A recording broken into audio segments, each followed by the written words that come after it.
I fear about the education system because whatever we have as a policy, whatever we have as a educational curriculum, it's not easy to shift. I don't think we can survive or nations can survive with the same mindset. For many countries, the GDP of their country is less than the revenue of YouTube. Or if we were the ones who had produced YouTube, what was our destination as a nation then? We need to future-proof our generations of the future. The relevancy is important, and especially in the subject of AI and digital, because these are the currencies of today. So what was the pivot point? The pivot point was when AI started creating things that are unique. Then we got scared. Wow, are we moving towards back to the Renaissance period?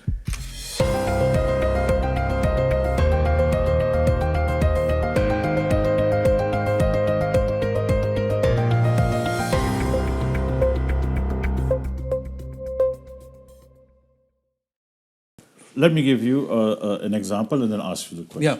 We started off by, let's say, storytelling verbal. Yeah.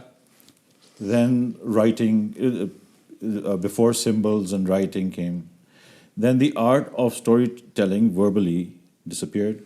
Then came the typewriter, computer, and the art of writing and handwriting sort of has subsided as such.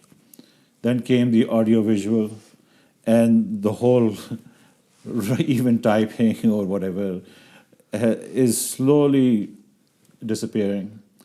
And now with this development of all this that you have mentioned in the AI field, what are the skills that would be required for let's keep it macro level. Yeah.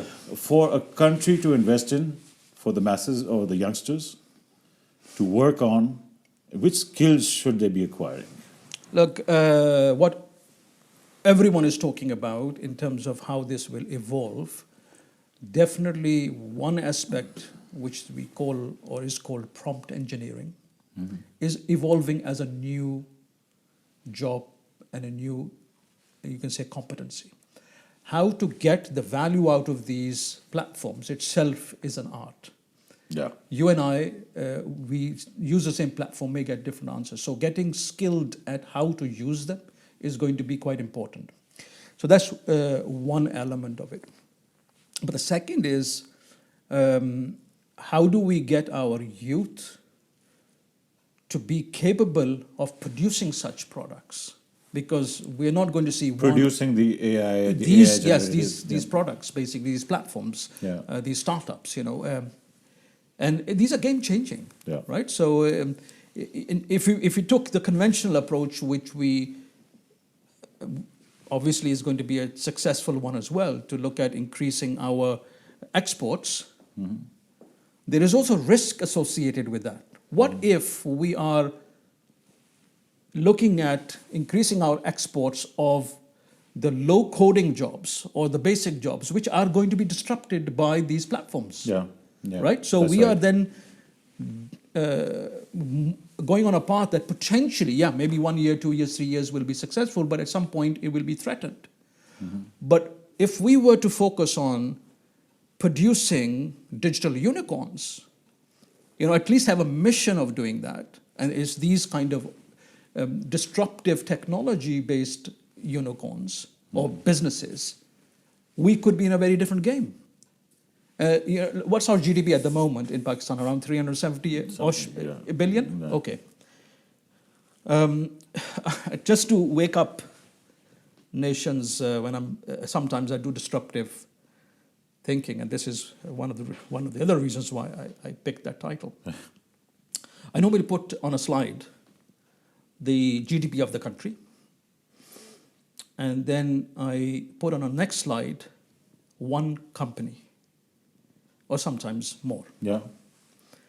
So for many countries, the GDP of their country is less than the revenue of YouTube.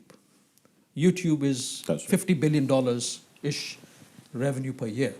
And there are many countries whose GDP overall is less than that. That's right. The market cap for YouTube is around 455 or something $billion. You can probably put on one page 6 to 8 organizations whose revenue is more than Pakistan's revenue. Meta, Google, etc. Yeah, collectively. So if that's the case, and I have a strategic decision to make or choice to make, would I look to increase the exports of the country versus trying to produce potentially a unicorn that could be of that magnitude, which could be game-changing for the country? Of course, I would do the low-hanging fruit side as well, but I would definitely invest here as well to see if we can disrupt our cycle of always being in the low-cost producing nation and move us up in the innovation mindset so that we can break out. And if we were able to produce, or if we were the ones who had produced YouTube, what was our destination as a nation then versus where we are today? That's right. So, it's just a different lens to look at things from. It could be a game changer for us. That's right. With all the talent we have. So coming back to your question about what we should focus on, is definitely not the skill set that is existent today. We need to future-proof our generations of the future, and we're looking to produce capabilities that are going to be needed in 10, 15, and 20 years from now. Because if they're going to come out of the schooling system or the education system in 15 years from now, or 10, 12-ish years from now, you want them to be relevant at that time. At that time. And also agile as far as... Exactly. So the one element in any nation that needs disruption and to become agile now, more than ever before, is the educational system. I don't think we can survive, or nations can survive, with the same mindset of, okay, we have a batch system of producing people that are going to come out with conventional thinking and mindsets. We are already seeing disruption in this. There's a new kind of schooling system emerging. It's at you can say, early stage, where they're only spending 2 hours a day on the classic teaching elements, and the rest of the time they are focusing on life skills. Okay. And they are getting better grades in even the conventional from those who are doing the normal 8 hours or whatever they study in school. So it comes back to this kind of reimagining thing I talk about. Are we really running our systems in a way they should be? Or are we still doing it as it was done for years, and we continuing to do it for years as it was before without really evolving fast enough? And I fear about the education system, because whatever we have as a policy, whatever we have as a educational curriculum, it's not easy to shift. There's a whole batch going through this. Yeah. So what do we do? And I think this should be a national, I wouldn't like to call the word emergency, but I think it should be a national level priority, is how at least can we make them relevant with giving them skill set that is going to be more important, especially in the AI and emerging tech side. I know that there are some initiatives already in place to do this, but I think it's really important. So this sort of development that you're talking about in our education system, it's a long-term process, Of course. Perhaps a generation or so. In the meanwhile, let's say that the government in Pakistan takes digital transformation seriously, and especially these ideas, these fantastic ideas that you have just now mentioned, developing platforms, developing AI itself here, and so on. So for that, till we have developed our youngsters, we have given them the skills, the other option would be, I suppose, there is leapfrogging and skill importing skill. Are these options available for Pakistan? I think in addition to that, of course they are, but I think in addition to that, there's no reason why we cannot look to develop the people that we have already. But would that be done in a short term? Again, it depends on approaches one takes. Yeah. You know, I've known of organizations that have, within a short period of time, maybe no more than 6 months or so, trained their entire organization of maybe 500 million people. There are organizations, obviously, which employ hundreds of thousands of people. And they have made it a priority that they need to very quickly shift towards doing this, because relevancy is important. And especially in the subject of AI and digital, because these are the currencies of today. So there is an understanding. So could we, for example, have initiatives that will fast track the at least awareness building, understanding of the complete public sector, and not just the public sector, the complete ecosystem that is somehow involved with the subject of governance, whether it is the cabinet itself, whether it's the ministers itself, whether it is the parliament and senate or the politicians.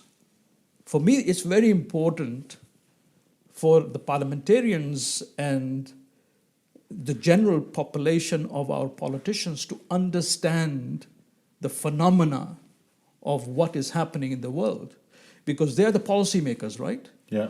And if the policymakers are not aware of this magnitude of change, and maybe they are, then obviously the policies that are made are going to be not in tune with what is needed in the country. So, of course, it's going to take some time to change any system of education. It's not a simple process. But you can try to augment that. You try to at least uplift the capability of the people, the awareness of the public servants of what this means and how is it changing the whole world and what could it mean for us? What are the use cases that can be leveraged for them to do their job better? You know, and use these rather than see these as threats, see these as opportunities. How can I leverage them? What can I do with them? Now, one challenge we need to keep in mind when we're talking about AI is basically, just to simplify it, so how I understand it, and I had to kind of do my own learning about this. So the way I see this is there's two parts to it, and it's no different to the human brain. And that's what the scary bit is. I'll mention something and then come back to this. Most of the revolutions, industrial revolutions that we've seen, we are in the fourth industrial revolution. By and large, not totally, but by and large has disrupted a process. That's correct. What AI is doing is actually disrupting the human brain. How's that? Because it is able to do what the human brain does. And it's not about replacing a process. It's about either augmenting that human brain capacity and capability, or it's about making that element redundant. Take the example of this branding kit that was produced. What has it done? By a platform has replaced the creative business people who would have created it on for me or you a logo. So it's replacing what was the difference? You know, what was a creative agency doing? It's losing the human brain to be able to create something interesting and new. And this platform is doing it. So it's kind of replacing what a human brain would have done. So that's why for me it's scary. So coming back to what is happening, to simplify it for me and you. We are not born with all the knowledge that we have today. You and I went through a schooling system, we learned. That's right. And so think of that as data input. Yeah. Data was inputted into us, during our learning in school, methodologies, approaches, how to do things, models were put into us, how to do calculations, etc. And we learned through our early years many things, right? And then we experimented with some of these things, and we saw it didn't quite work exactly how it was on the textbook, but we figured out, okay, how to navigate and use that knowledge, for our benefit. Yeah. And a good example is riding a bike. I don't know if you ever rode a bike, but when you learn how to ride a bike, you get the basic skills, you know how to do it, the different machine parts, etc. Yeah. But that's not really the end state, right? That's just knowing how to ride a bike. But being able to ride it in different conditions, different situations, comes by trial and error. That's right. So maybe we were all fine with it, and one day there was rain, and we didn't realize that you have to brake slowly in a rain situation because we haven't been trained on that. Yeah. So we braked and we slipped, and we fell down, and we knew, okay, next time we need to be careful. When it's slippery, we need to ride slower, and unless someone told us about this, by their experiences, we wouldn't have known. That's right. That's right. So AI is, in a way, the same thing is happening. You're inputting into a model a lot of data, and then you are actually getting it to perform the tasks that you want it to perform. And then over a period of time, it's learning as well from what's right and what's not right. Of course, humans are in the loop, nudging the model, that wasn't the right thing that you did. So it starts to evolve to a point where it now becomes proficient at what it is doing. So how is that any different to the human brain? Yeah. Right? Obviously, the human brain is much more powerful and what it can do, and it keeps on amazing me, the power of it. But on basic tasks, this is what AI was doing for a long time. So what was the pivot point? The pivot point was when AI started creating things that are unique. That's the generative AI part. Then we got scared. Wow. Up until now, it was just doing logic-based stuff. Now it can listen to me and speak to me, translate things real time. It can take text and translate. It can recognize things, so facial recognition, for example. So it's starting to basically, all the senses we have, is starting to perform those tasks. In this process, there's a certain level of evolution as far as we are concerned as well, humanity. So if these tasks are taken care of, then what we're going to be doing? Then there should be a process of evolution where we progress. Yeah, so of course, and that's why I think that's giving us the space to progress. Of course, and that's what I think is going to happen. Again, nobody can predict what is and where the world is going to go. But there are two thoughts in my mind that come. One is, are we moving towards back to the Renaissance period? No. Are we? I don't know. Interesting. When we had so much time on our hands, we were writing great poetry, we were doing, beautiful music and all these kind of things because humans had more time on their hand? No. Is that a possibility? Is it a possibility that we are going to give ourselves more time back to prioritize those things in our life that have more value and meaning? And a lot of our day-to-day mundane things are going to be done by the AI agents that we will have? I don't know, but of course we are resilient and we will somehow, my belief is that we will somehow figure out a new model. Thank you for watching this episode of Straight to the Facts. We hope you enjoyed it. Don't forget to like the video and subscribe to the channel so that you can stay up to date on our latest content.